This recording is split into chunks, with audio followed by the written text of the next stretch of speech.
gentlemen, good evening. It's a pleasure to welcome you all this evening to our first session of Trendspotting.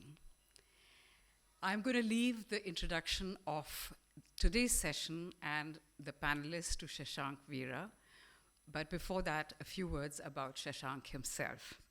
Shashank Veera is chairman of the Hearth Advisors Group, a research-led advisory organization based out of Europe and Asia. Shashank has 3 decades of experience as an educator, entrepreneur, and social infrastructure financier. Trendspotting, the Hearth lecture series, is a collaborative effort of the India Habitat Center and the Hearth Advisors Group. The series brings us monthly discussions about an evolving future. These will connect the frontiers of academia, research, societal concerns, technology, and evolving thought with issues that matter to people's lives.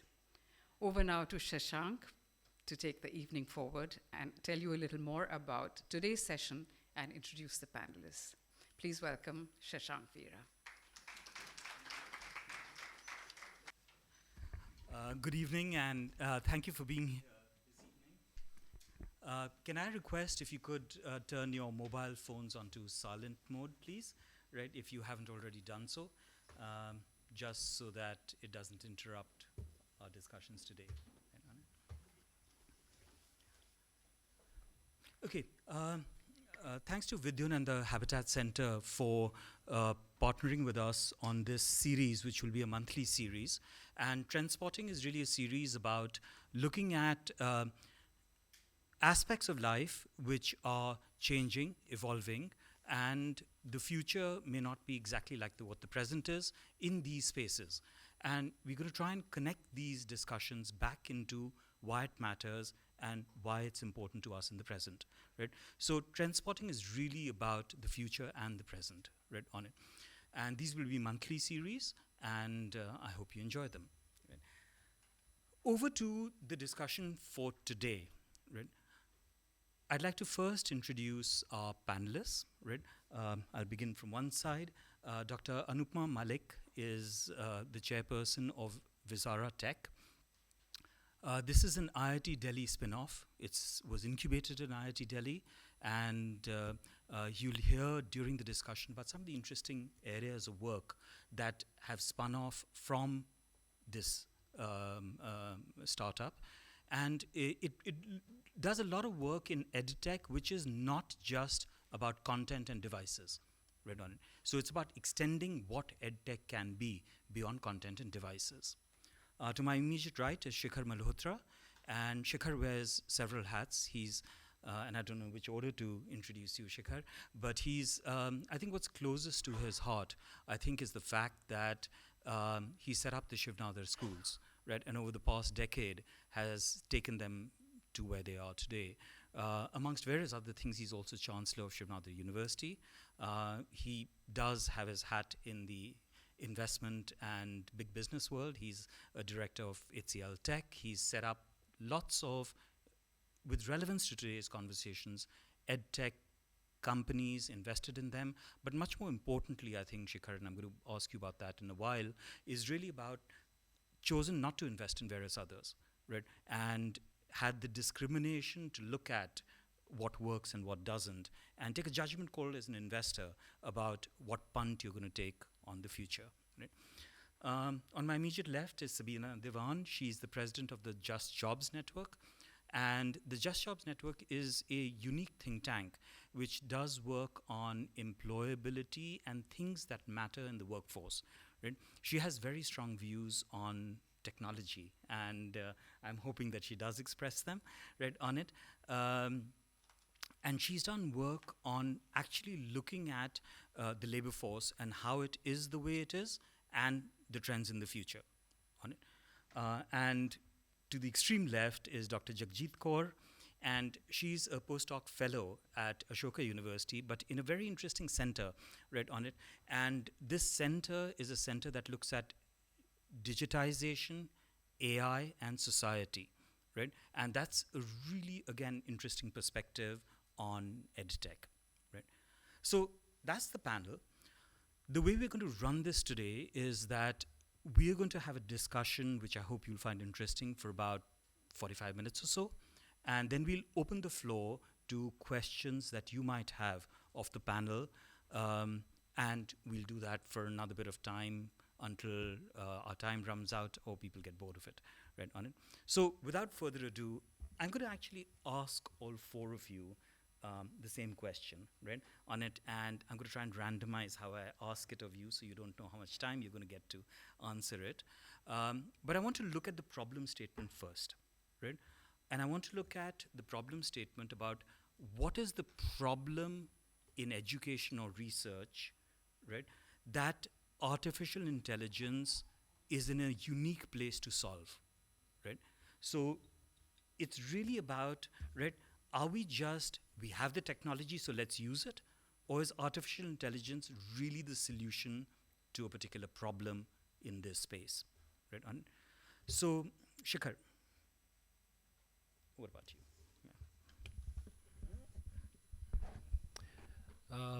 Thanks for having me here, Shashank. So, I think if I expand the question a bit, EdTech and artificial intelligence, so it's not just limited to, let's say, artificial intelligence. It gives a bit more of a canvas to address. I think living in India, we've obviously been bombarded by the EdTech articles, stories, and all of this stuff over the last 3 years. So in a sense, maybe the EdTech stuff has sort of been over-marketed a bit. But we shouldn't also get myopic that what we see as the obvious things is the definition of EdTech. There's a whole universe of EdTech, and I'm assuming there are a lot of people here primarily from high school to primary education, right? Yeah, and also university. University as well. Yeah. So the solutions are working differently depending on the age group, right? And my observation is that the solutions work significantly better as the age group gets older. I also sit on the advisory board for Babson, and they were telling us basically what's happened through the COVID period, and in terms of applications, you can't deny that the interest, right, around online education and EdTech has just absolutely catapulted for higher education. So the number of applications they get for their online programs is about 8 times what they get for the regular master's program, and that's not slowing. So I think that's symptomatic of also the larger things that are happening in the world, that a lot of people don't want to give up their jobs. They find that they can avail the same thing and they're quite okay to give up part of the on-campus and in-person experience, knowing that they'll get the education, they feel that they'll get a similar education, and they don't have to give it up, and it goes into a larger conversation about basically cost going up and a lot of those things. So can they really afford to sort of give it up? So there's a surge there, and obviously there are a lot of companies out there that are capitalizing on that surge, and they really want to make the most of it. So they're tuning a lot of solutions and using a lot of artificial intelligence on areas like analytics. So again, the reason I said sometimes we get a bit myopic is because we think it's just about content, but there's a massive universe actually out there around analytics, remote learning, teacher enabling tools, right? And a lot of this is basically wired through artificial intelligence. When it comes down to content, it becomes a lot more controversial because you're not just, your stakeholder is not just a student anymore, it's also the parent, right? When it's sort of at the back end, the stakeholders are less visible. So you're talking about educators and obviously students to some extent as well. I think that it's a mixed bag because we tend to sort of exaggerate, some of the positives around it. I really like what I see actually in some of the solutions out there. We use a lot of it. We've invested in some of it. And we try to invest in stuff which has a lot more substance and not very gimmicky. So I think, look, we've all been through the COVID period. We all know we've been over-marketed to, right, during that time. And so we've all been bombarded by a lot of these ads and, things like what it can claim to do. But the stuff that we've not really seen is the enabling tools, because those are more selling to institutions. And so you don't get to see a lot of that stuff. But some of those tools are just incredible, right? And I've seen actually how they can enable a lot of campuses. They can digitize campuses. Suddenly you've got data on your fingertips, which you never really knew. It would take you like days basically to gather some of this information. And I can give a list of some of these names, but I don't want to advertise them. Okay. Yep. But we have taken a look at it. We've deployed them, and so sometimes what we do is we have the advantage before we even look to invest. We said, okay, let's try these guys out, right, and see how they measure up. We really like what we see, and when we don't like it, we basically, we say that this stuff is a bit gimmicky, so the claims are sort of exaggerated, but we want to partner with people that have a lot more substance in the long run. And I really like actually. So I've gone through 3 waves of COVID in my mind. I've gone through intrigue, then I've gone through hype, and I'm coming back to intrigue, right? So I felt that the hype period was just crazy for the last 1 year, but I really like what I'm seeing in the last 3 months. So I think what's happened is the dust has settled a bit, and now people are able to compartmentalize that these are content guys, these are analytics guys, these are maybe remote learning guys. So there's a bit of maturity gradually coming into the space. So if you just keep an eye on it, you'll see more and more of that. Thanks, Shikhar. I mean, that's really well put. And I'm going to take it to Anupma. And Anupma in IIT Delhi, read on it. Have you seen the kind of stuff that Shikhar is talking about being used widely? And of course, your own views on what's the problem that EdTech and AI is actually trying to fix. Again, thanks for having me here, and thanks to everyone for listening. What Shikhar says about the fact that EdTech is so much more than AI is there. But we are now at a question where it says that how is AI going to really solve a problem of education or research? And what you asked me specifically is if in IIT I see a kind of applicability of what he said. So I'll go back to a little bit, talking of when you said problem of education. First is that I think the goal of education is, one, to have an educated populace, is learning, of course. Ultimately, our goal is to have people who learn it. And also, of course, for everyone who's in a higher education is to be looking at a career, I think, to be employed, and, have a career that they want or not in their life. So AI is, I was discussing this with Sabina earlier as well, that, AI can be used in many ways. I mean, there is a whole set of stuff. Actually my PhD was in artificial intelligence, so I can go on about that. But what I want to stick to this is that, typically AI is about crunching data and giving analysis. You are making a machine think like a human. And here you have the capability which is, multiple times, right? Because the machine is able to store so much more than maybe a human mind, one single human mind can. So if AI can do that, then AI is able to solve one major problem, which I think is of unemployability. I think Sabina will probably talk more of this, but according to me, we look at it very differently. So how does, typically AI tools are being used in today in hiring. So whether it's agencies, recruiters, platforms, portals, algorithms, all are moving towards finding the best fit for a job, right? So on one hand, you have a huge database of candidates, applicants who have skills, whether they're educational skills or skills that they have experience-wise. And on the other hand, you have the job descriptions as to what is required. And typically, hiring is solved by finding the best fit, okay? But are we really trying to solve hiring, or are we trying to solve unemployability? Is the question that I would like to talk of. And I think AI can really help there because it can crunch data like anything. So instead of, why don't we reverse engineer, rather than using AI to find the best fits for the jobs, why don't we find the right education to give for the jobs that is required today? And this is changing, it's a changing arena completely. And it is going to be so huge. So job descriptions, let me put it my way. I mean, for my particular, I run a firm where we digitize heritage.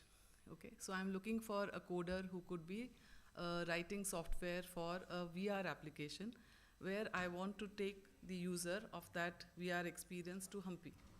So there is a requirement for me of a person who can write software, who understand, of course, has a basis of maths and logical thinking, to having a design, a creative mind, because he's going to immerse a user into a virtual world. So how do I match this? And if I go out looking, I find 3 people, I have to make them work together, and I have to find, that right solution which comes out of this. But I really need this one person, and how does my institute who's training, or the school which is teaching, be able to figure this out? And AI can really help there. The AI can find all kind of required skills, put them into these slots, and say that, look, this is what you need to teach. So my 2-bit point here is that we need to look at a reverse engineering of how to find the people for the right jobs that there are today, and it can be very exciting. And so, Sabina, I have to bring you in on that. Right on it, it wouldn't be an obvious segue into you. What do you think about that? Is AI the solution to all that you've been working on for the last 20 years? Yeah. Well, you set me up very well for this, Shashank, and I have a lot to say, but I'll start with this question about what solutions does technology and AI have to offer? And here I think, and you might be surprised to hear me say this, but I do actually believe that technology is an enabler in education, and I do actually believe that technology can be a solution for several kinds of tasks that we have in education, or as Anupama brought up, in the labor market. So what are the kinds of things? School management and big data, both Shikhar and Anupama have talked about this. I mean, technology gives us the ability to analyze big data and have analytics in a way that we haven't been able to have. Collaboration and communication, much faster across longer distances, right? And then while content creation can be controversial, as Shikhar mentioned, technology does enable content creation and access, right? So in all of those ways, I think both tech and AI are conducive to these processes. Technology is also a huge enabler when it comes to large scale, and this is big for India, right? We have 365 million people between the ages of 15 to 29, which is larger than any other individual industrialized country in the world. Just that segment, right? We need scale. We need to be able to implement certain processes that can deal with large numbers of people and potentially provide solutions to large numbers of people. Now, here's the rub, right? There's always a but. First of all, technology solutions don't fit all, right? We have a very heterogeneous population, and the people that we are talking about here are not generally the ones that can access tech solutions. We have a large contingent that don't, right? 13% of young people drop out at 9th or 10th grade. We've all read the ESSER studies that talk about the poor quality of education. If you look at technology access, I think the number is, let me just find so I don't mess this up, only 26% of women actually own a smartphone, and 14% actually use the internet, right? So we've got a huge digital divide. We've got a large population with low levels of education, poor quality of education, dropouts, and we cannot expect that technology and edtech is going to be the solution for them. We need to be careful about how we deploy technology, right? I like to say that India is an assisted technology country. We can't just give people a device and say, go learn. We can give them a device, sit with them, teach them how to use it, and then have a human interface throughout the process that enables them to actually use technology productively. Otherwise, we're going to just exacerbate inequality, which is bad for everyone, right? Two more quick points on this technology as a solution and my but. The problem is that we can't look at artificial intelligence in a vacuum, right? So yes, there are many positive applications, as both Anupama and Shikhar have talked about, in terms of the application of AI in education and its potential. But if we unleash the AI genie unregulated, it has all kinds of problems from, we know that these are based on algorithms that, and as Anupama was saying, numbers, right? So let's say someone comes up with a incorrect statistic. Everybody remembers that the statistic that there's 1 million people that enter the workforce every year. Do you all remember that? That was rampant. Not true, right? It's actually 1 million working age population. People enter the working age population, which is very different than how many people actually enter the labor force. In fact, labor force participation has been declining. Now, an AI algorithm would pick up that statistic and throw it out to anyone that asked for it. And it would perpetuate a lie. It would perpetuate misinformation, right? So, there's that. There's all these issues around AI being used to fight wars and, cybersecurity. There's a ton of issues that we obviously aren't going into in this conversation. So what I'm trying to say is that while AI might have some positive applications in education, and that's what we're here to talk about today, we cannot think about AI in a vacuum, just in terms of education. This is a bigger, larger, meaner force that we really have to think about how we regulate in all spheres, including education. I'll stop there. Thanks, Sabina, and that's actually a perfect segue into Jagjit, because Jagjit, we're all amateurs here. You actually do this for a living, right? You connect the dots on everything that we've been talking about, right? And how would you respond to Sabina and the others about this? Is it this dangerous genie that is going to devour us, or is it the next hope that's going to lead us to this golden future? Thank you for your question, Shashankji. So I worked on EdTech for my doctoral work, and this is where this comes from. Why are we discussing this question? Like, this is the basic thing. Like, why are we talking about EdTech in the present times as a thing that would be a hope for future or something that has problems? It is because it is, like Sabina said, it is located in history, right? This emerged somewhere in the developed nations when there was a military corporate nexus of kind of proliferating technologies out there in the world, and that is how India also adopted it in the 1980s and 90s from there.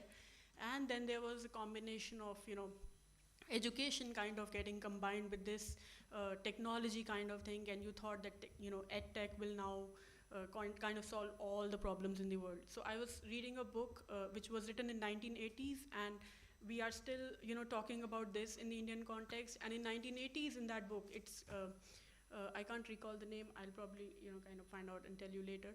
But that writer mentions in the 1980s that this kind of hope that we are discussing for EdTech now, because something that we keep saying that technology will solve everything out there in the world, kind of emerged when there was depression in the developed nations in UK and US. And to kind of combat that economic depression, the governments thought that, now technology will be kind of a thing which will give hope to the people. So this has an economic context to it from where this is coming from. And also, adding to this, we should also think about, in the realm of EdTech, what is technology and why do we need it in education? Like, this pencil is a technology. And this emerged sometime, in history, and this kind of helped us write better. So when we are talking about EdTech, we should also think, where is this coming from and what solutions in education are we looking at? Going from there to the next step, in the schools and the higher education system, there are basically two realms. One is the administrative part of it, and one is the learning part of it. So if you see the administrative part of it, quite a number of people are happy with what is happening through EdTech. So it has been able, like, you can digitize libraries through it, you can kind of develop LMS systems through it. So that is something that can be easily done, and that is making work easy for people in the realm of education. But if you move on to the learning front, there are question marks on all kinds of technologies that are coming in. So to give you an example, I was at a fair where there were many EdTech solutions that were being put up. And there was a solution, which I'll just share. So there was a man sitting with his device, and this was like a KBC game. So he said that this can be used for assessment, which means that you will be given 4 options, and you have a remote in your hand, and you quickly say, okay, 1, 2, or 3, or 4 is right. And it wasn't getting sold, because this is not contextual to how examinations happen in the schools or in the college systems. So you have to devise solutions which are central to the problems in education. And lastly, I would say that I was at a conference recently, and there was a lady discussing AI and tech in medical, in the field of medicine and pharmacy. And what she was saying, that you should be using tech along with the human intervention, so that things can become faster, so that you can kind of bring out patterns that it takes a lot of times for humans to kind of get to. So technology can probably kind of fasten that process, and then with the human intervention you can be better at solving medical problems. Now the question to us should be, what are we trying to do through EdTech? So I mean, this then directly connects with the education goals that we have in our mind. So what is it that we are looking through EdTech should be the core to what solutions or valorization or critique that we see for EdTech. Thank you. Thanks, Jagjit. There have been, 4 different perspectives on the same aspect about what exactly EdTech is and AI are leading towards. And the first thing I'd ask you before we take the conversation forward, is there anything that you've heard that any of you would like to react to, right, that any of the others have said? And anything you'd like to react to right away? Right? No. So go ahead. Go ahead. Absolutely. I'm just curious. A show of hands in the audience of how many people would go to a doctor for surgery that had just acquired their medical education through online sources, the best online sources from Harvard or whatever university you can think of as the top-notch medical. You wouldn't, right? You wouldn't, would you? So let's put this in perspective. Sorry, I know I'm being a bit facetious, but I think these kinds of, when we're pushing these technological solutions, we can talk about it specifically. I can talk about the shop floor mechanic who we say, just do an online course and then go fix a car. That's fine. But when we unleash the genie again, what are the different applications of this? It's you need, so I'm not saying don't do it. I'm saying regulate it so that we don't end up in these situations where, these situations that might seem outlandish to us today, but are actually possible if we don't control this situation now. Because let me take it on from where Sabina said that, right, so we're not going to go to a doctor who's just learned everything they know from an online course. So so how do we know, which is a really great thing. So should online certification be different?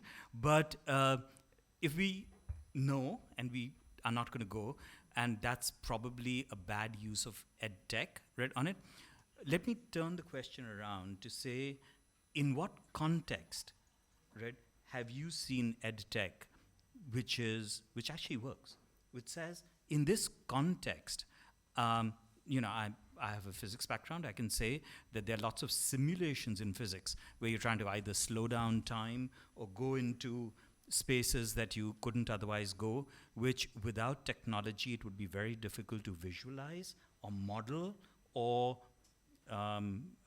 is that EdTech? Is any simulation EdTech? No, so just going back, I think a doctor who's got his degree from an online course will not get it unless he's had, practice first. It has to be hybrid. Yeah. It could not have been just that he studied and he got his degree. Okay, That so will if never I can happen. just generalize So from one- what Sabina and Anupama, you guys have said, is, so one of the things we should insist on is that equivalent standards on whether you do it online or offline, whether you use it using technology or not, don't compromise on standards, outcome standards. Yeah. Okay. So And human interface, right? But so I think that when we think of EdTech, we often think of it to be this sort of didactic one-way online tool. But if I take the medical example, I've actually seen like the Johns Hopkins Training Center, and they use a lot of EdTech actually in simulation, right? So there's deployment of it. I don't know, would you classify it as EdTech, or would you classify that as, let's say, a training tool? But the point is, but they've got these live models with about 250 sensors in it, right? So you press the wrong rib and you press this, and suddenly it goes off. This is actually very, these things cost like $200,000, right? And so there's serious investment that goes into that. But then I suppose that's also a classic point that I'm just trying to make, is that you can use that as an enabling tool for a lot of these trainings, So that simulation actually is it's par for the course now, right? At the best Yeah. medical schools everywhere in the world, because okay, not every country's got 1.4 billion people, so they don't have a choice but to create these solutions, right? We can create programs live. right, and so they find it hard to do all of that. So I mean, I think both are right in exactly what they're saying, and then there are these examples of using it as enabling tools. So Back to you, sorry, Anupama. Yeah, go ahead. I wanted to carry on that. So one thing is, in medical field, I think one of the most difficult things that people find are cadavers to operate on and to practice on, and simulation actually gives you all kind of possibilities. So I have spoken to doctors, and I've spoken of AR and VR, which is what we normally are looking at, and they really need these kind of simulated environments for their doctors to get trained on. Otherwise, I mean, Indian doctors get trained on masses. So you go to AIMS, and the best doctors, why do you find them there? Because they are operating on so many cases. But if that is not the case in a remote area in India, and they are able to do their practice through simulation and technology enablement, then that person in that remote area will be as good as a doctor in AIMS. And yes, because of the fact that you can, through technology, simulate absolutely the kind of issues that may have come up, which can, and you do not, cadavers, it's expensive to get that kind of technology, environments, labs, etc. And I think EdTech, when you were saying what else it is doing, it is taking this education to masses. So when we are talking of during COVID times, I know that it was difficult. There was an equalizer in terms of the schools where children had tablets and mobile phones, to the, to people, to kids who were in slums.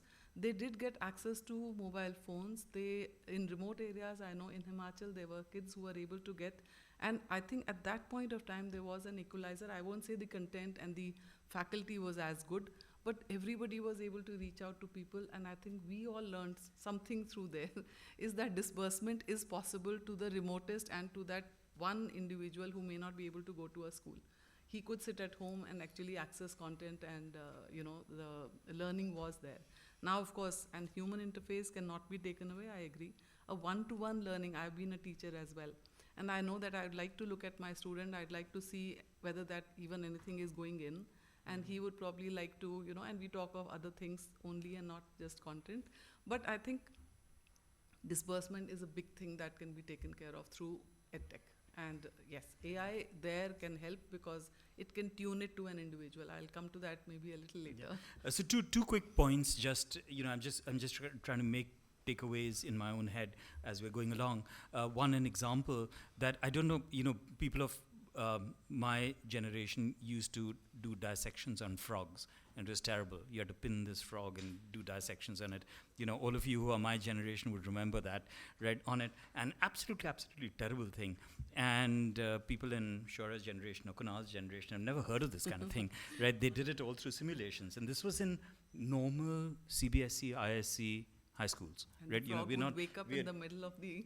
The frog would wake up in the middle of, and yes. Terrible. I don't want to even think about those. But, the point I'm trying to make is that you've got one end where you have the Johns Hopkins simulations, which are incredibly complex and extremely well crafted. And then you've got the fact that, nobody is screaming for us to go back to frog dissections, right, on it. And so there are levels and levels at which simulations have worked. Right, so just generalizing that point that, yes, the high-tech, really expensive, really superb simulations are one end of the spectrum, and then you've got the mass end of the spectrum as well, which has come in.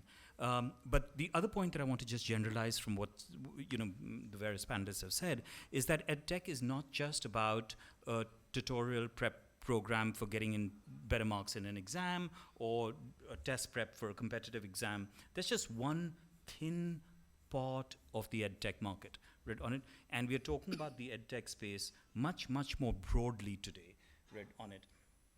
So thank you for that, Anupama. Jagjit, you're at a university which is a new modern university. And I'm going to come back to you, Shikhar, as well, because you're at a new modern university as well, right, on it. Are you, in your day-to-day practices, using technology, or is that just left to individual lecturers and professors? Okay, so at Ashoka we do use the basics like the Zoom, the Google Meet, and all of that. But I'll give you an example from my research and from the schools on how EdTech was used. So I was observing a classroom in a school, and there is this, if you have all seen a VR device, so there's this room set up for these, and this is a very high elite school in Delhi NCR. They are trying to show this. A forest, through a VR device to the students. And I was talking to the head of, that organization who was sitting there while that was happening. And I asked him, so when the students started seeing that, in 5 minutes, obviously they become very excited, right? Because you are kind of coming from a very boring classroom and you are kind of seeing a device which you've probably seen in a mall. And, that's a very different kind of engagement. And in 5 minutes, and that response is still in my head, that organization's owner, he told me, see, this is what we call learning. So I was amazed. I mean, this is not what we call learning. I mean, excitement is not learning. They can probably get excited when they go to a mall, right? You don't, and you cannot replicate an experience of going to a forest through a VR device. I mean, how is that even possible? So there is a barrier in technology, when you kind of communicate as well through technology. So there is already a wall. So in my research, there's this thing that, when I observe the classroom scenario, when there is no technology involved, so there is this square, like I am a teacher and there are students there. So, it's like a direct interaction. But when there is technology involved, the centrality is given to the technology, the teacher moves to the side, and there are the students. So teacher only adds, a couple of things in the end, or only reiterates what the technology is saying. So the entire stakeholders have shifted, and we are not even thinking about that while we are talking about EdTech. And the kind of communication has shifted. In fact, I'll talk about another example from the administrative front. The teachers told me that now because, their phone numbers are there with the parents, the parents even call them at 11 at night. So there is no personal space left for them. So that is another kind of, boundaries that have kind of been crossed, which shouldn't be crossed in a school system. So all these, involvement of the human stakeholders is kind of changing with the technology, I think, which should be very much, thought about while we kind of say on, what kind of technologies are we bringing to the schools or the universities. And I can, still keep adding about the smart code later on. No, I have to take that back to Anupma, of course, right? On it, Anupma, we've had a conversation in the past where you've talked about all the really interesting tech on AR, VR that you've used, and how would you respond to? That's one. But the second bit is also what the conversation we had about the pushback from schools in the education system about what they want to use and what they don't want to use, where you were surprised at the kind of things that they chose to use and the things they just weren't interested in. So first, I think kids being excited about anything in a classroom is actually a point of excitement, according to me, because getting kids excited about learning is, I think, the first barrier removed first. Because what has typically happened is kids just remember their school jana hai, class hoga, we'll take the lesson, nobody is interested what the teacher is saying, they're all interested in the break, and then they, finish their school and come back, and then it's fun time. So if you could get a kid excited about being in school, going to school through a VR, AR device, first, that is good. But yes, that is not the complete learning. You're absolutely right. Being inside a forest and him getting excited doesn't mean that he's learned anything. But what happens is that through the use of these kind of tools, all you're doing is getting that little bit of, disruptive thing in about that learning can happen in this manner as well. So if you remember, you had good teachers or you didn't have good teachers, right? So I remember all my teachers very well. There were some with whom we could interact. They could tell us stories, and through those storytellings, I think we learned the concepts. Those I remember the most, right? Rest of it I learned on my own. I just had to do rote learning, and I had to go and put it out in my exam, and I could be a top student. But today, this has to change because one, there is so much of information. We only knew, only our course. We are now studying science or social science and this. Now you have a mix.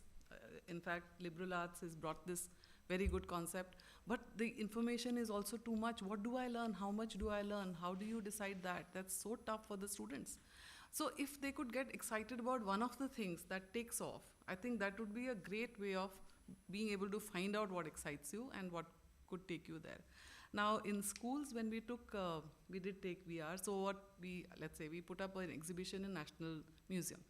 And this was all about, we simply created replicas of monuments. They were 3D printed replicas, and you could interact with them in many ways. You could play games, you could actually listen to stories, you could do several things with, this is history. Now typically who comes to National Museum are, much older people who are art enthusiasts or and they brought schools there. Now schools came in their typical queues, these students saying, oh, we have to go to this museum, and they entered. And when they entered the gallery, by the time they moved out, the whole thing had changed. They wanted to actually go back, only because of the fact that there was still history being, let's say, learnt there. They were seeing heritage. Half of them wanted to go to the sites. They actually did want to go to Hampi or, Konark, which they knew nothing about, only because they played a game by which they won something. So I think that experiential learning, I think it's already there in the NEP, it's already there in G20. Experiential learning, whether it's done by a teacher, through a human interface, or through technology, is going to be the disruptive way to be able to teach and learn. Now, teachers have to learn more. That is a little problem, because these are tools. So the problem is that teachers will find it difficult how to make it more engaging, and maybe technology can come in there. So a teacher who sits through her class showing slides to students is not going to get much outcome. But if those slides have something which excites the student to learn on his or her own, it's going to be good. I'll pick out a replica and show here. Yeah, absolutely. Yeah. I did bring this. Yeah. So I asked her She to bring said out so. stuff about, and this is all 3D printed stuff. She'll put it there. You can have a look at it, read on it. So, yeah. So you all may have been to Hampi and seen the stone chariot. It's on a 100 rupee note, by the way. This is the stone chariot, which is in Hampi. Now, one just had to go and digitize it and then make 3D replicas, and they are available.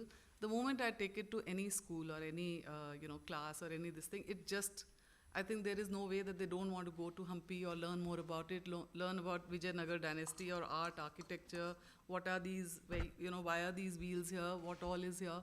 So it's all, I think it's all about the fact of how you use the tech, they've rightly said, but why not use it in these manners, So because we are engineers, so what we did was we created a hole here so that you could point a torchlight, and when you look in, you will find that there is inside of it is also, there is a lot of carving and stuff. Now, the curiosity is, when you go to Hampi, you will not be able to do this. But when you take this to kids now, they would want to really find out more. And I think that is what we are all ultimately looking at, to have curiosity built up and have critical thinking come in. So the questions we them ask is, how would you build something like this? Can you go and do this? Can you use the fact of taking photos, creating 3D models and doing 3D printing? Why not? Now again, the point will come is, there will be schools which will be able to do it, and there will be government schools which will not be able to do it. But I must say that because I work a lot with the government, there is a huge push with the NEP coming in of taking this kind of things to the schools which are government schools, which are run by the government, which are state level or central level government schools. And I think this will really be a disruptive thing. I'm sorry, I've said too much. Now, Shekhar, I'm going to take it to you, because you actually run a number of institutions, right, on it, at the school level, at the university level, right? And so you've got a couple of universities under your belt, and you've got several schools, right? In your experience over the last 10 years, what works and what doesn't?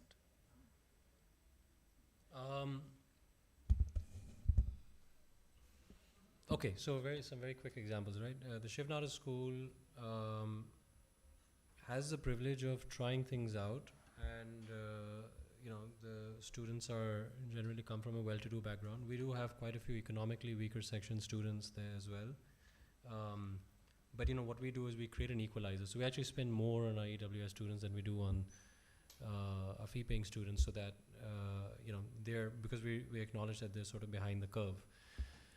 But the hit rate is pretty high there, okay? But if I take the example of, let's say, Vidyagyan, which is this other social school that we run, So what happened during COVID was, we were fed this story that, I'll start with the negative and then the positive, right? So we were fed this story that online has made this accessible to everyone, so now the entire India is connected. And I think Sabina made that point about smartphones, right? Being what, at 27% of the population, right? So what we did is, we did a survey, firstly, how many of them have a smartphone, and we had about 2,000 students that come from villages, and they're going back home, and we run a leadership academy for them. So we were pretty determined that the education's got to continue, it can't stop. So we got them devices, we sent it, we got them delivered, and the whole of India was operating that way, it was working pretty well. But there were 3 distinct issues that we didn't really realize, and these are important because if you were going to take the solution, let's say, to the masses, right? The first is power is not continuous.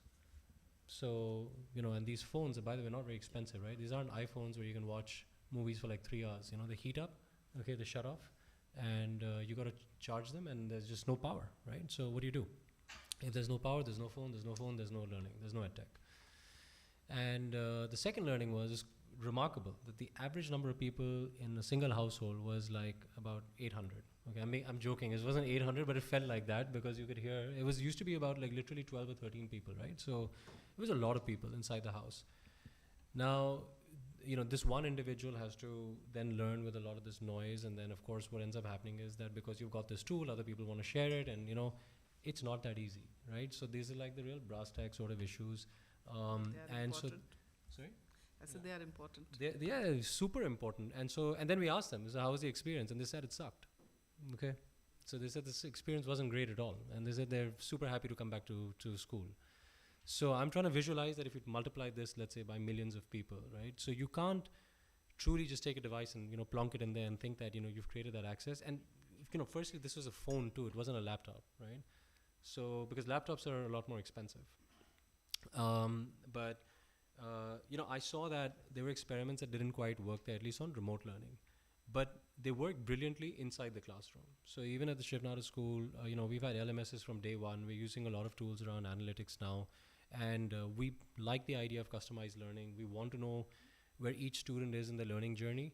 So we don't try to compartmentalize it. We said if we know where they are in the learning journey, here's where they'll collaborate together. So it's basically there's sort of unison and collaboration. And then here's where they'll sort of learn at their own pace, so that they're not nobody's far too ahead of the curve. Well, if they're far too ahead of the curve, it's a good thing, they can be customized. But if they're behind the curve, you need to know who's there, so it's live, right? Because half the time, the information you get is too little, too late, and there's nothing you can do about it, right? And the teacher's ultimate dilemma is, what do I do with a student that's not kept pace with the syllabus? So I think, two paradoxical examples. I think resources do make a difference. So Shivnada school works pretty well, but then, we looked at these other schools, and we had limitations on what we could do outside the school, but inside the school it actually worked very, very well. So that's the long and short of it. Yeah, I'm going to bring it back to the panel, but I'm going to throw it open to the house right now and get a few questions in, and then bring it back to the 4 of you for winding up thoughts and things. Yes, Samir. Yeah. I think the online courses by various institutions have not been branded correctly. They are too cheap. Like ma'am Sabina said, that how many people would hire people who've done an online course, and the answer is nobody will hire them because they've done an online course. I hire 500 people, and the whole idea is, and I did for the first time in my life, I did an online course on how to be a YouTuber after 25 years.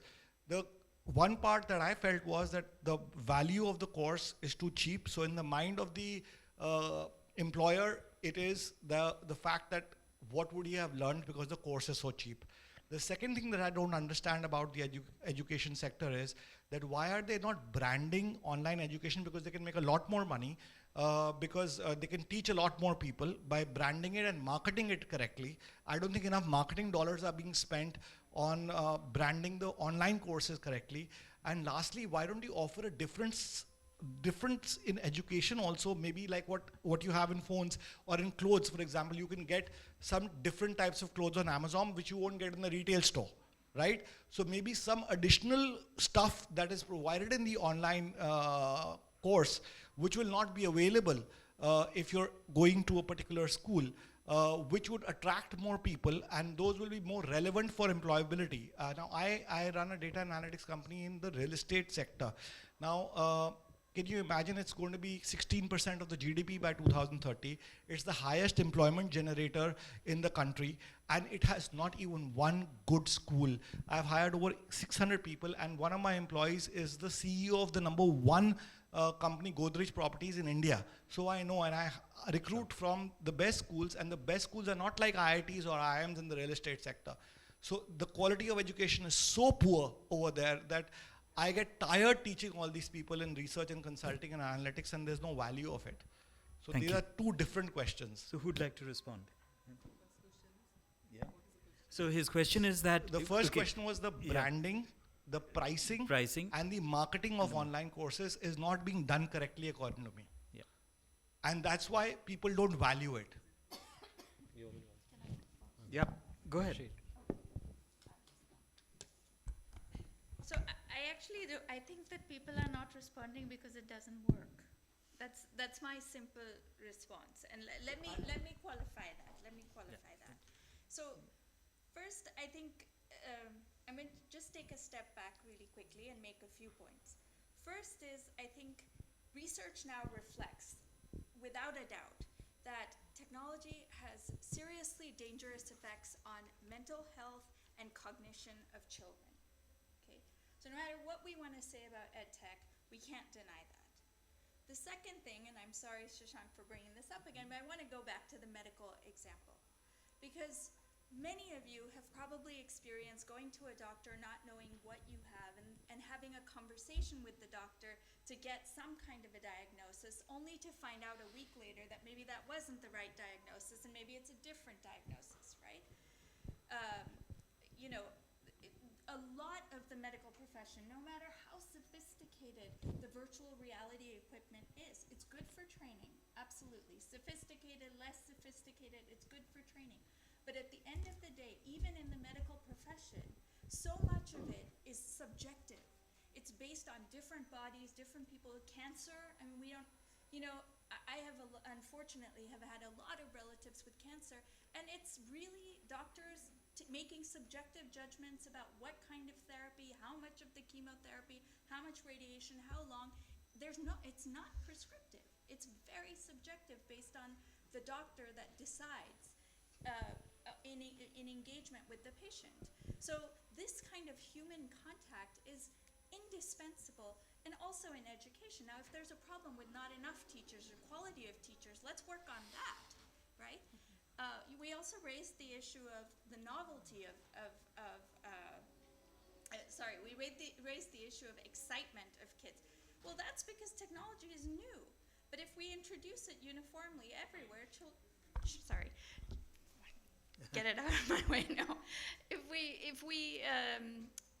If we introduce technology widespread, right, it becomes less exciting.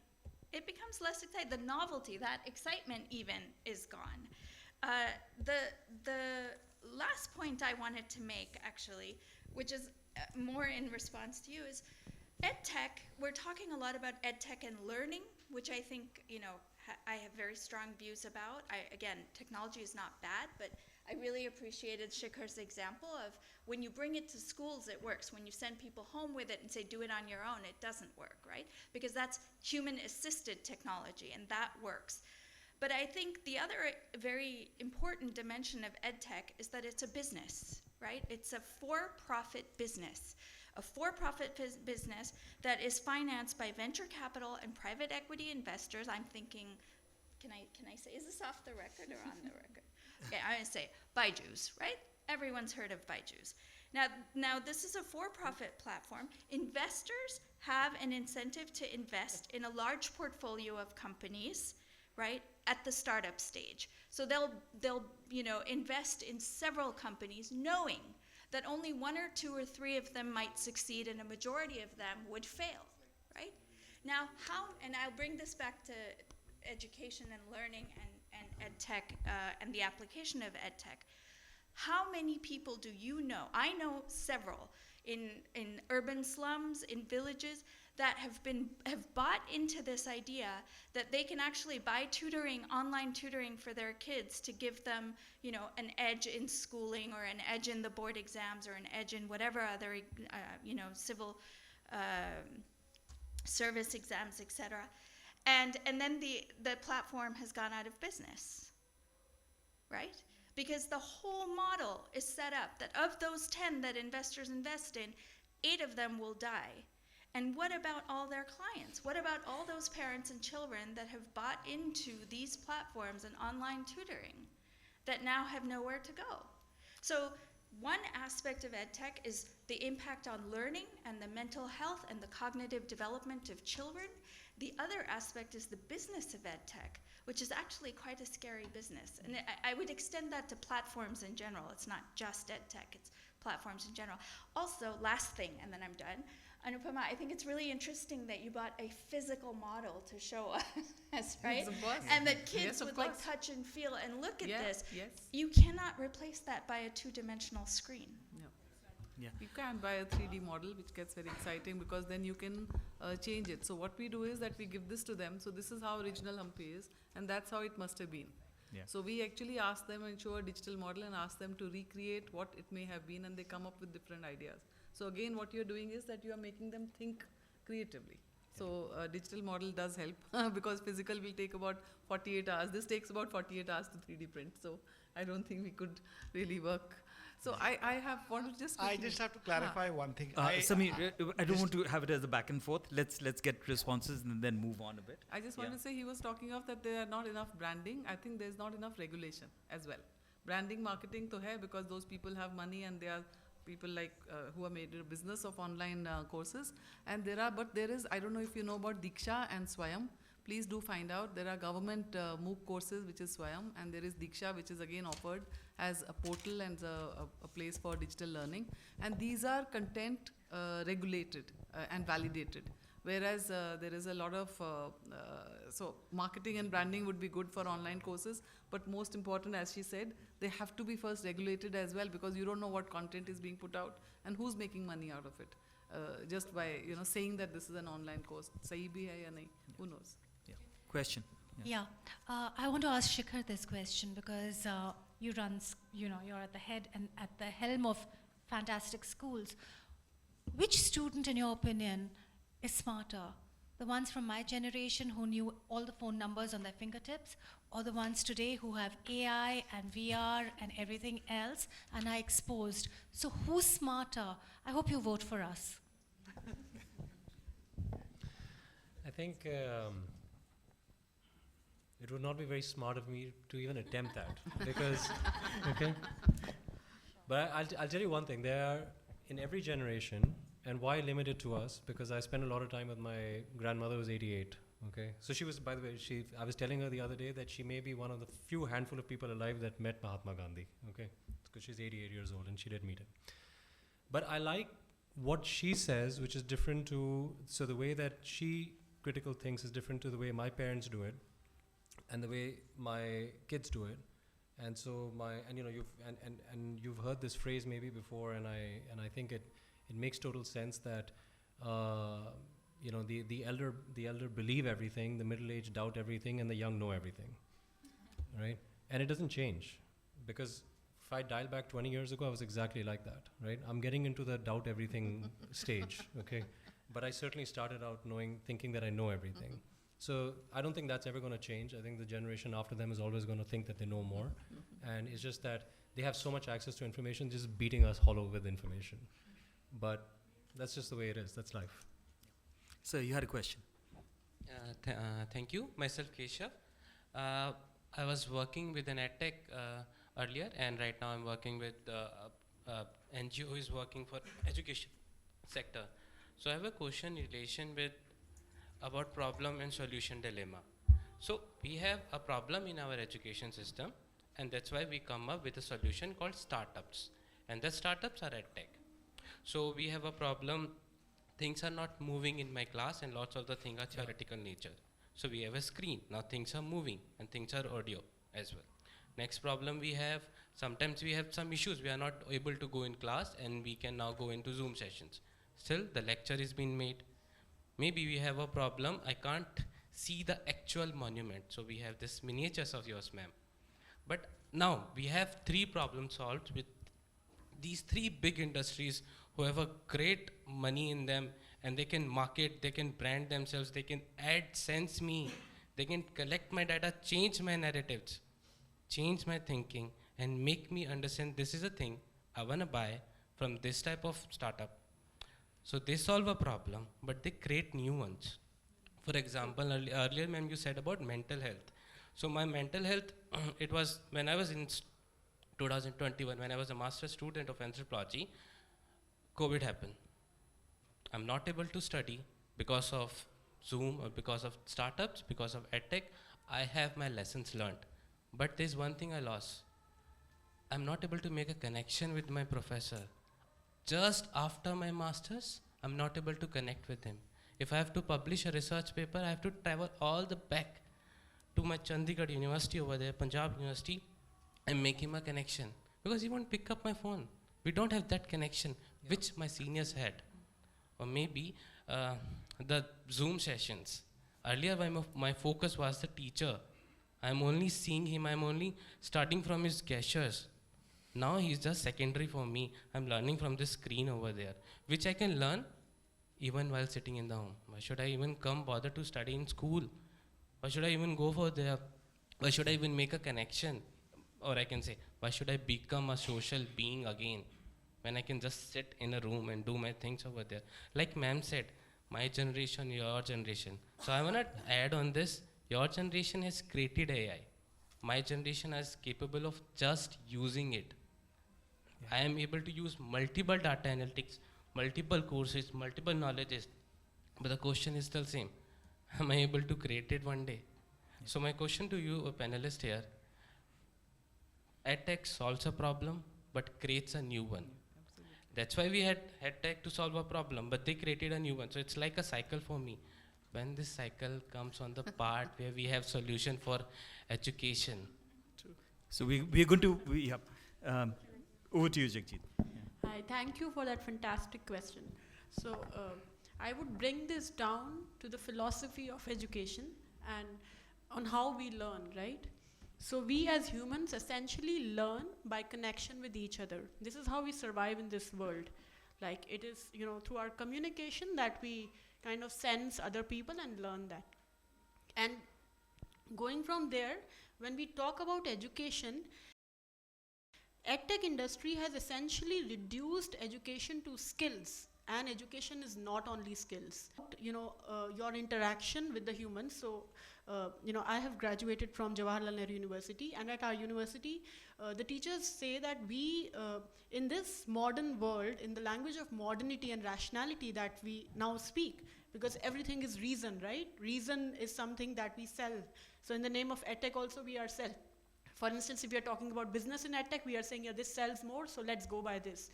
In this age of modernity, the language of intuition has taken a back step.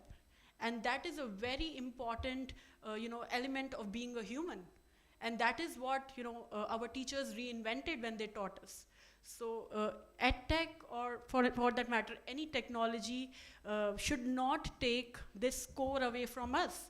And even if we are planning and we are moving ahead in the age of modernity, post-modernity, and development of technologies which we can't now stop, we should not forget that we are humans first, and this is how we live and this is how we learn. So if we are trying to develop some solution, this should be the core, rather than I think we are being fooled by the fact that technology can bring us more business. Technology kind of can help us solve problems. Technology can be the next, hopeful thing. None of that is working in the Western world as well. And, I observed schools in the UK as well. So the way they use technology is very different from the way, we are valorizing it right now. So we need to, I think, rethink on selling our belief, to the technology, and it becoming almost like a religion to us, which is now happening in our world. So I'll just add one more point to you as well. I think your question comes from, approaching edtech through a business, venture, and that's how you want to, kind of look at edtech. So I would say that probably, the way you, because since you haven't seen the realm of education, the way you would look at education would or might completely change once you start interacting with more educationists at the university level, and that would kind of help you venture better in the field, even if you want to go ahead with the business. Thank you. Questions? Gentleman here.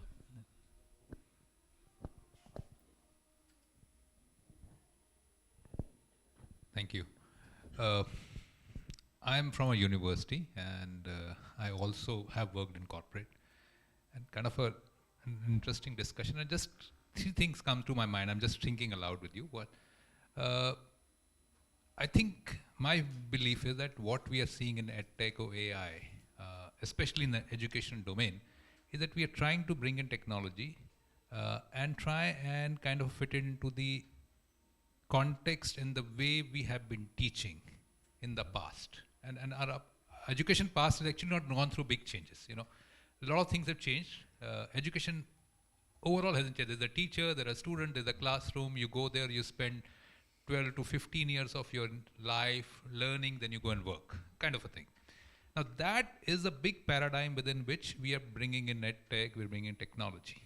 But life is not going to remain the same. I think we all recognize that. So what I'm trying to say is that what you teach, how you teach, and when you teach, this is going to go through a big change. And as this goes through a big change, technology would also have to go the same way. I mean, today we are putting technology and tech in the old paradigm. The paradigm is going to change. That's one belief that I have. Second, I think, is that like any technology, it could start at a very, very crude level. We all would have used BlackBerry in 2003, 4. The kind of cameras we had was like shitty cameras, not tech. But today, do we use the cameras? I mean, do we use the other SLRs? We don't.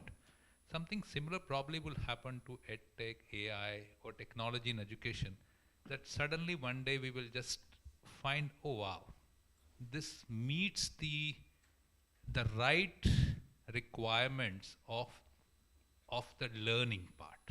Today we don't see, we are seeing a big difference between what learning is required or what is required from technology for learning. It's not meeting it. And that's why we are not really giving it that credence, or we're seeing too many problems. But once it comes close to it, and then replaces what we are used to as schools, industry, universities, that's when we'll find the big disruption.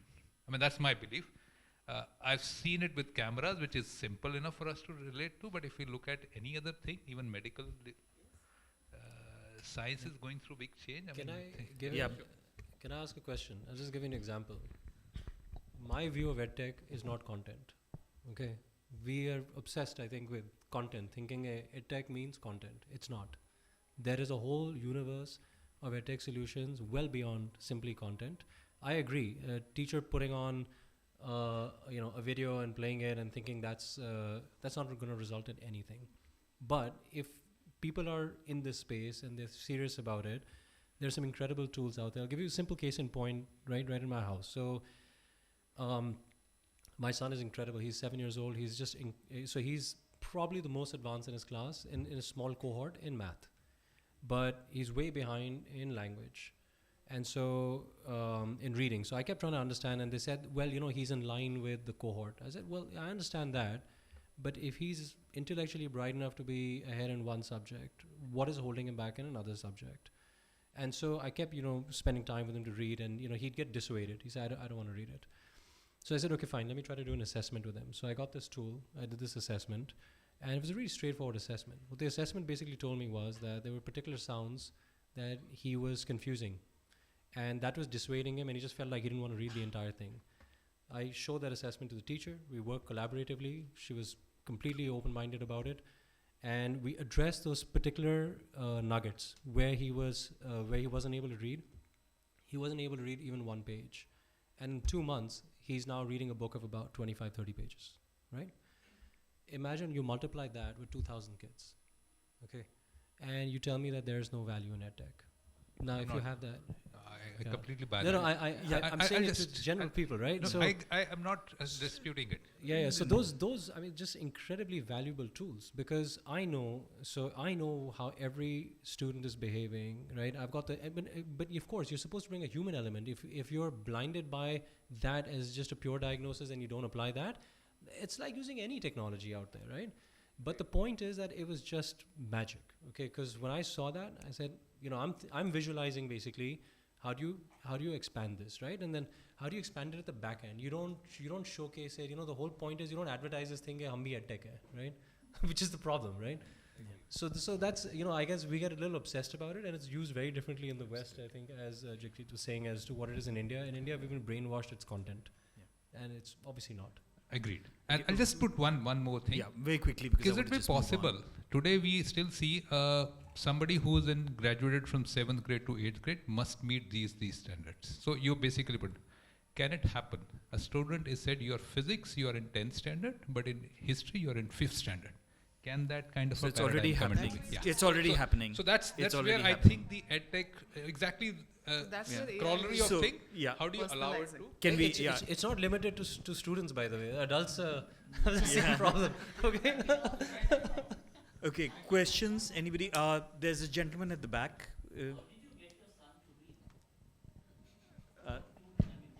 Tool, he's asking. Can we take that offline? There's a gentleman at the back, please. Yeah. Can we have the gentleman at the back? Yeah.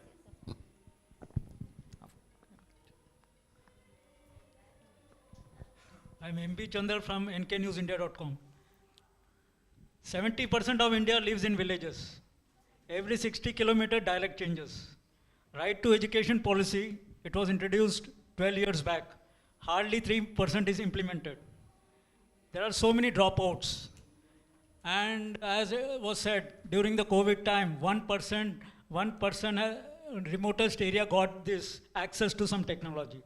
How many were denied? That you did not say. How many they have access to these technologies? How many are denied with these technologies? You are not counting that. Whatever things you are talking, it is catering hardly to 1 or 2% of the population of India. Could you comment on this? Would anyone like to comment on that? Come, Jagjeet. Yeah. So very rightly pointed out, technology is a class phenomena and we don't acknowledge it. And it is very much, in the urban spaces that we say that we will use technology, and then, in the name of access, we say we will kind of proliferate this technology to the villages also, but doesn't happen. And, that is mostly and the economists have recognized it, that is mostly to cut down the cost. So I totally agree on what you are saying. So that has to be addressed when we talk about technology, and it will kind of, even after 10 years we talk about technology, that problem will stay because that is a class question. So that I think SDG question? has to meet it, no? So that's the sustainable. So the thing is, India has to address this. So even when you're saying education doesn't reach the remotest part of the villages, medical also doesn't reach it. That is the problem that we do have. It has to reach. So you're right, technology is only used by the people who have the tools to use the technology, no doubt. But what we are, I think, trying to say here is which positive ways can technology be used to aid reaching those, areas or making it easier. I'm not saying that make it more difficult for those people who are, in the remote parts, but you have to use technology in a better way. And I think that all the panelists agree that it cannot be just used for one thing that, you probably have 3D printing, AR, VR. I don't think that probably people outside this room or even in this room even understand what they are. So we are not, I think, encouraging that only know this. And just to add a comment before I come take the next question, it was, for example, during COVID, one of the technologies that was remarkable in rural Udaipur was community radio, right, in little pockets. Now that's not very high tech. Once COVID, went away, nobody used it anymore because, it was very low tech, but it was tech all right. And it actually got a lot of learning done in some of the tribal communities in Udaipur district. So there are little pockets where, it's sometimes about using appropriate technology rather than the best technology, right? On it, best in terms of the most high-tech technology. And if you look at the entire technology landscape as being broader than just the fanciest technology is the ultimate goal, right? Then you can actually match the access issue with the problem that you're trying to solve. And sometimes just pure community radio, one-way community radio, is solving a particular problem for a particular moment. And that's appropriate for that moment. Right? Question? Thank you. So just taking a cue from Shikhar's point on rural penetration in terms of smartphones and yet the electricity being a problem. So when I was a young brand manager 20 years ago and I thought I knew everything, I realized that, Unilever, where we worked, had a 70% market share in rural. And we were launching shampoo sachets, and we thought that one of the things we can do is put a television at our cost in every panchayat sarpanch's house and get rural ads, higher GRPs on rural ads, so that our consumption of our FMCG products would go up, because we are market leaders. We had 70% market share. So we did this experiment in Madhya Pradesh, and we put televisions in a lot of sarpanch houses, and we figured that the GRPs were getting wasted. The money we were spending, the ROI was negative because electricity wasn't there. And then we founded a hub and spoke model, or a model of self-help groups where Shakti Ammas would go and do on-ground activation to get our FMCG products. And shampoo sachets in 2005 was a very big phenomenon. We had just launched it to get them to everyone's houses.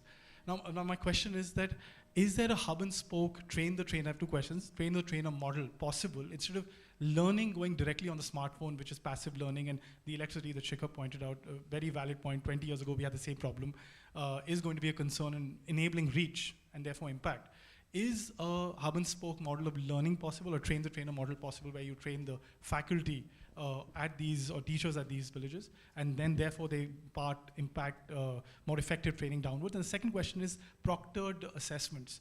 If you look at proctoring, and I've recently done some AWS sessions with my team. We have a technology team that works in EdTech, and we've been working with them on proctoring assessments remotely so that we're able to ensure that the validity and the credibility of the outcome is accurate. Would that be possible remotely with rural villages as well, and therefore increasing the accuracy of the kind of reports we get out of it, the analytics that we get? Thank you. Those are two questions. Would anyone like to take those? So, teaching the trainer, Arpit is one of the efforts again on Swayam. So I think that is happening. How successful it is, I don't have any kind of parameters. So, I mean, I can address those questions if you'd like. I mean, that both those things that you talked about are actually, there are models out there, right, on it. They're not perfect, but they are actually looking at solving for rural communities. The problem becomes, as everyone on the panel has pointed out, about electricity, internet connectivity are big issues that you have to live with, right, on it. And so let me take your second one first, about proctoring. So there's a solution, I won't again name it because that's not important. There's a solution that relies on very little internet connectivity and very little electricity, right, on it. Now, and we can talk more about what the solution is, but that's a solution that works even if your internet is down through your entire assessment, right? It doesn't need always on in broadband. Now, so again, it's about appropriate technologies. If you have a problem where you have intermittent internet, you've got to build that into your solution. You can't have a solution that relies on always on internet when your reality is that you don't have always on internet. Train the trainer is not about technology, it's about incentives. Yeah. So you have to get that aligned. That's not aligned, there's no technology in the world that's going to save you. Yeah. Yes, please. So I'll just share an example with you on what you're asking. So Tata Institute of Social Science, Mumbai works a lot on EdTech, in the rural areas.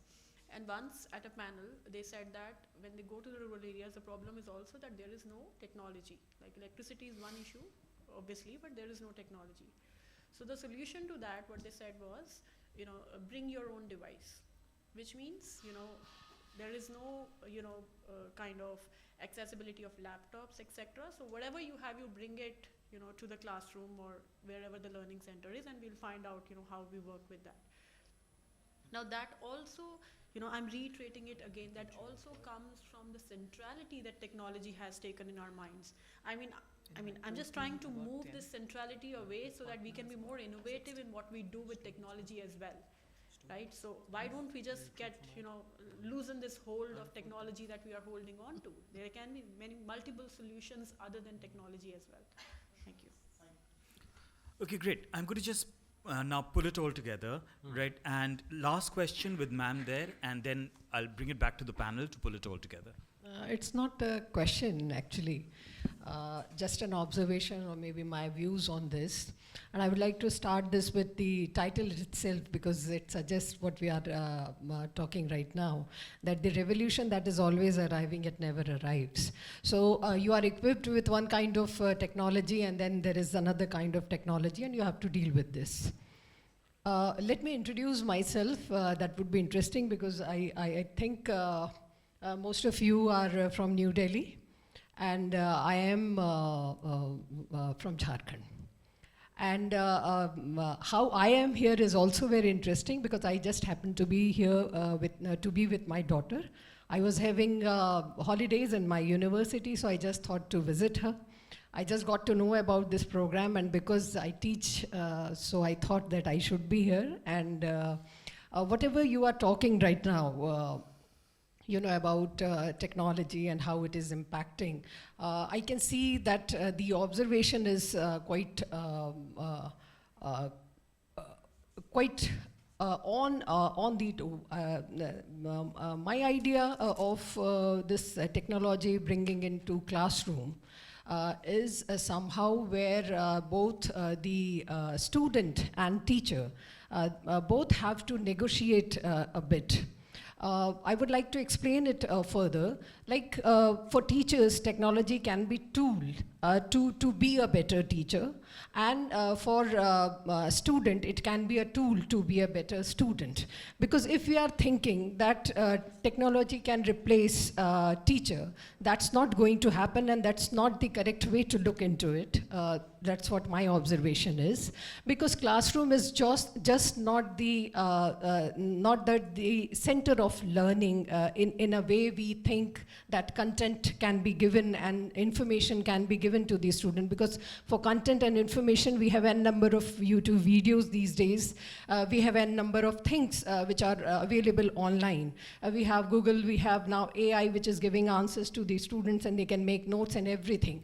I believe that the kind of bonding he was talking about, the kind of compassion a teacher gives to the teacher, and the kind of subjective attitude which we keep for these students. Because if they are in fun mood, we change the method. If we believe that someone is affected because of some reason, we change the method of teaching. So that can never happen in technology. And when students are going into university or college, it's not just about learning.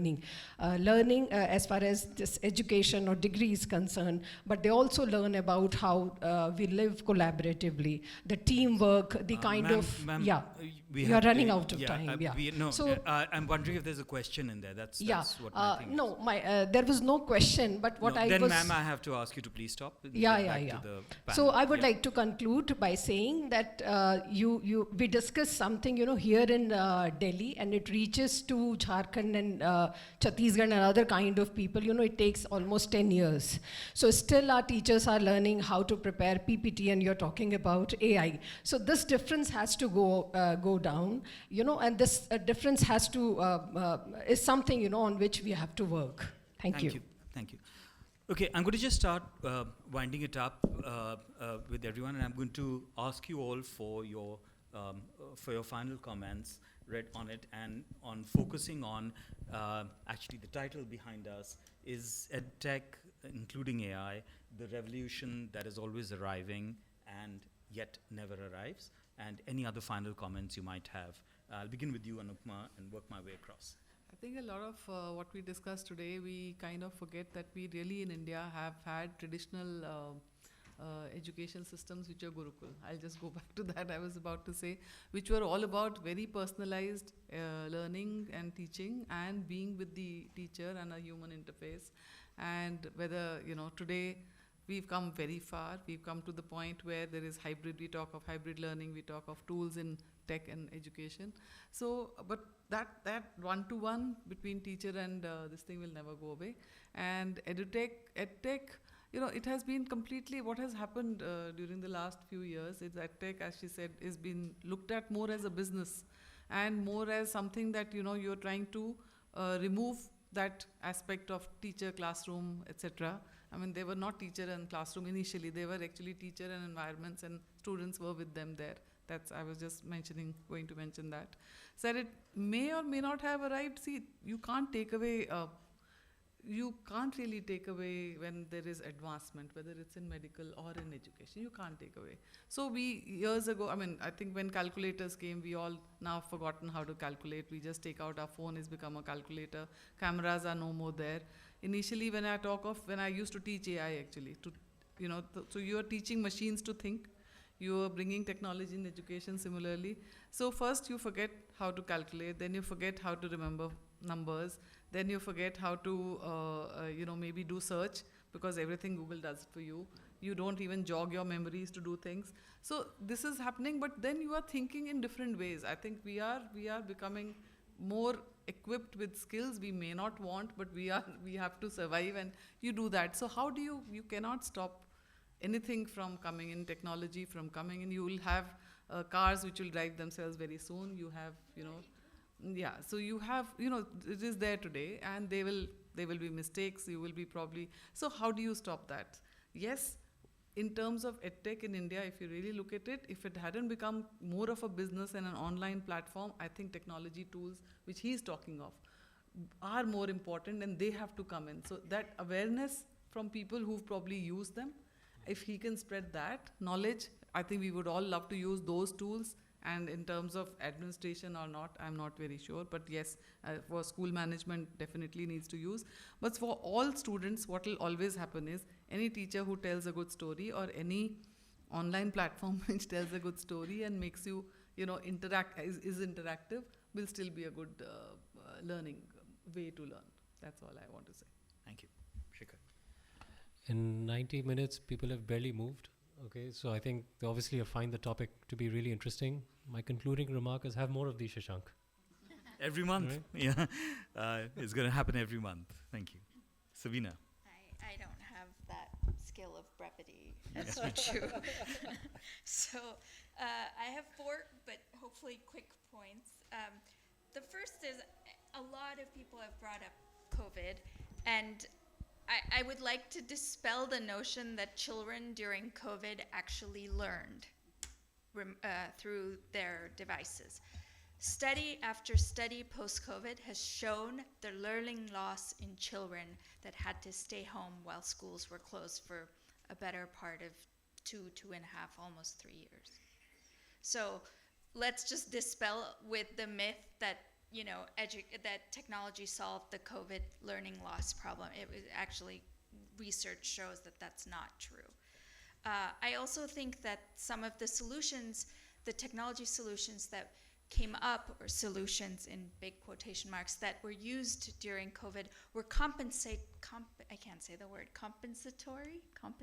Were compensation. That's not our gold standard. That's as Shashank said, a particular moment in time, a particular need, we availed technology. I was on Zoom. I much prefer and find the value of in-person meetings over technology, right? So radio might have been a good solution for that particular moment. Is it really the best solution that we want to draw for all of education? Probably not, right? So that, and actually, Jagjit made that point to me as well. That's point number 1. The second point I want to make is, just to your question, is you kind of put AI and EdTech together, Shashank, and I would like to separate them, because I think AI has very many applications, and it has arrived, right? We need to regulate it. There are good things, there are more bad things, I think, than good things. But it has arrived and will continue to evolve. EdTech, however, has this business dimension that I talked about, and I think that's a whole different beast. So I don't think we can, so to this question, will it arrive? I don't think so, not in the way, I don't think it's going to arrive by itself. I think if we explore it as a tool, with a very strong human interface facilitated by teachers, then yes, we might use EdTech more, but it's not going to be a phenomenon that replaces education through people and the human interface. Which brings me to my third point, which is exactly what I just said. Learning is a social human process, period. End of story. And finally, I just wanted to pick up on my fourth point, which is to what you said. It creates solutions, but it also creates problems, right? So mental health and cognition, there's enough research to show the mental health problems in children that technology is affecting cognition. It's also, to the person in the back, I think he's gone now, but it is exacerbating inequality. There's people that have access and people that don't, right? In villages where I said 26%, this is in general, 26% of women use mobile internet, many of those women actually, might have a mobile phone, but they don't actually get to really use it because their children are using it, or it's their brothers, right? So anyone that goes to Begusarai or does field work in urban slums or rural areas knows this. So there's a lot of problems. It's not just a matter of giving people devices or giving people access to power or giving people, there's a lot of social consequences around who uses technology, how it's used. Research also shows that young people that use mobile phones and mobile internet are actually using it for entertainment purposes and not learning, or, right, a majority use it for entertainment, not learning or jobs. So, I mean, let's get into the details, because the devil's always in the details. So I think, to sum up my own position, I think EdTech, I think tech, not EdTech. I think tech is a powerful tool, but it has to have, and it can be an enabler, but we need to distinguish between administrative when it comes to education and learning. I don't think it's a good tool by itself for learning. I'll stop there. Thank you. Jagji. So I'll just give two to 3 points. We can't get away from technology. It is a gift of modernity that has now been given to us. We will move ahead with that, and that is how the world has been moving in the unilinear, direction that we keep questioning, but that's how it is, right? So we will not be able to get away from even EdTech. We should know it, but we should try and kind of, think around it and kind of, not place it at the center, to be more innovative with it. That's what, is my first point. Then I think machines in itself were invented to help us as humans. So they shouldn't be replacing us. The language that we speak today, in terms of AI and, things kind of replicating humans can't be done. In fact, those things have repercussions for our, psychological, social existence, and we should be wary of that. And that would happen. I mean, doctors have started talking about it, like Sabina is saying. So we must look at, those consequences in terms of what EdTech also entails. And lastly, there's a very old professor once told me, in education, technology cannot solve any problem that we haven't been able to do otherwise. So if there are less teachers, you cannot solve that through technology. That will never happen. And similarly goes for other things as well. So we should probably, think more innovatively in terms of the solutions that we come up in the realm of education rather than only EdTech. Thank you. Well, it comes to me to do two things. One, to, of course, thank all of you, the panelists, and all of you in the audience for being here today. Read on it, and that's the welcome task that I have. And my only final words would be, I hope you're going away better informed than when you came in. Read on it. I think the decisions about whether EdTech is this magical solution or this devil, or if it's somewhere in between, if AI is with us, if it's dangerous, or if it's going to be useful, I leave those decisions to you, right? But I just hope that you do go away better informed, right?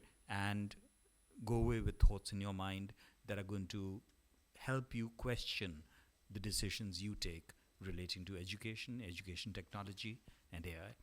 Thank you very much. Yeah.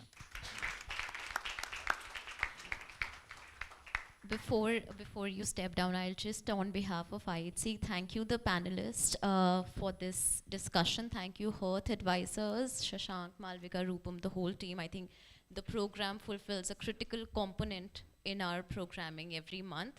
Today was the inaugural session.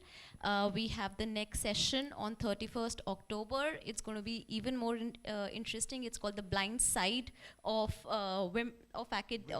women in science and scientific inquiry. So do be there for that. Do inform your friends. Just 2 notes. We have an annotated bibliography on the IHC website, which is to be read before the sessions if you're interested. We will also be carrying key takeaways for after the session. A recording of this session will be on the Habitat YouTube channel for some of your friends who've missed it. So do share widely and don't miss it next month. We have programming for the next 6 months. So please be there, and thank you for coming.